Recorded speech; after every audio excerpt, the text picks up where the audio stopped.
रोज़ हम भगवद गीता से एक श्लोक पढ़ते हैं। लेट्स सी कि आज हमारे पास में क्या श्लोक आ रहा है। चैप्टर 8 अटेनिंग द सुप्रीम के श्लोक 4। अधिभूतां स्करो भवा पुरुषास चदिदैवताम् अधियज्ञोऽहम् ईवत्रा देहे देहा अमृतांबरा।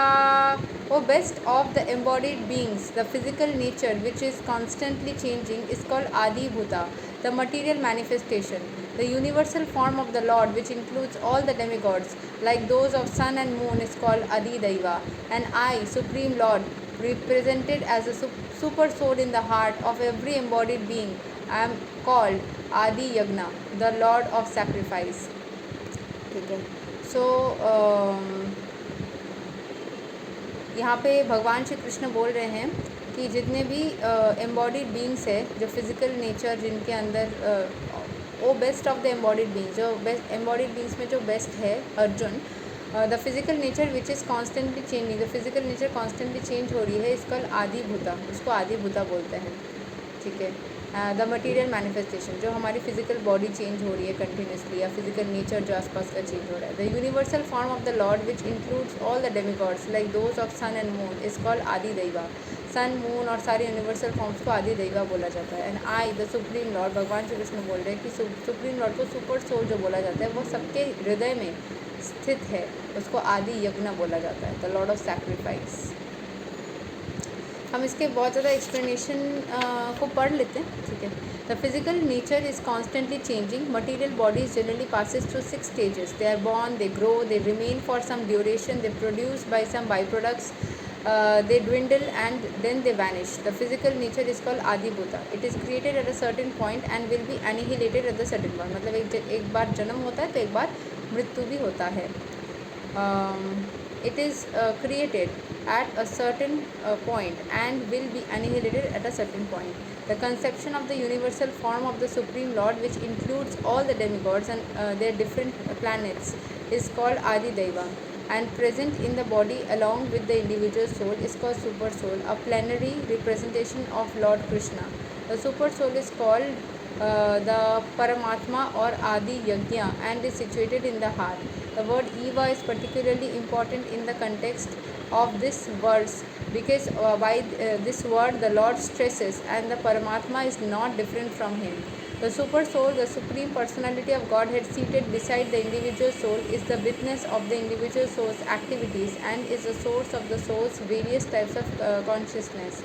The super soul gives the individual soul an opportunity to act freely and witness his activities. मतलब इंडिविजुअल सोल को इतना वो देते हैं, सुपर सोल जो भगवान है वो तो हमारे अंदर स्थित है, वो हमें इतना कॉन्शियसनेस देते हैं कि हम अपनी सारे एक्टिविटीज़ को देख सकें, समझ सकें, उसमें सही है गलत है इस चीज़ को ये कर सकें। The functions of all these different manifestations of the Supreme Lord automatically become clarified for the pure Krishna conscious devotees engaged in transcendental service of the Lord. The gigantic universal form of the Lord called Adi Daiva is contemplated by the neophyte who cannot approach the Supreme Lord in his manifestation as Super Soul.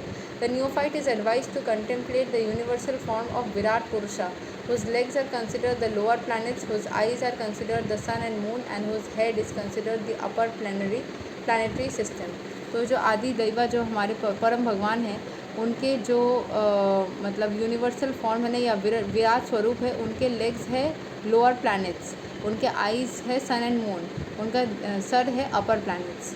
ये मतलब पूरा universe को ना भगवान का शरीर ही है। ठीक है, थोड़ा सा यहाँ पे कंफ्यूजन होता है कुछ एक्सप्लेनेशन में मैंने देखा है। बेसिक यही है कि भगवान का एक अंश हमारे हृदय में, उनका एक एनर्जी हमारे हृदय में है जिसके चलते हमको शक्ति मिले सब कुछ करने का, बट उसमें स्वतंत्रता दी गई है कि आप अपने हिसाब से चीज़ें कर सकते हो। जो भाग्य में लिखा रहता है, जो बाधित है, वो हमारे ही कर्म से हुआ है। एकदम स्टार्टिंग में जब सब कुछ बना था तब कुछ भाग्य नहीं था, तब सिर्फ कर्म ही थे।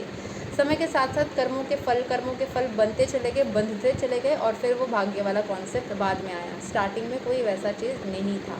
No influence of any planets because we had not done any karma, जब पृथ्वी बनी हुई थी। इवेंचुअली ये जमता चला गया, भगवद गीता में कैसे भी लिखा है कि हम सारे एनर्जी स्टेगनेंट पॉइंट्स के जैसे यूनिवर्स में कहीं पे स्थित थे।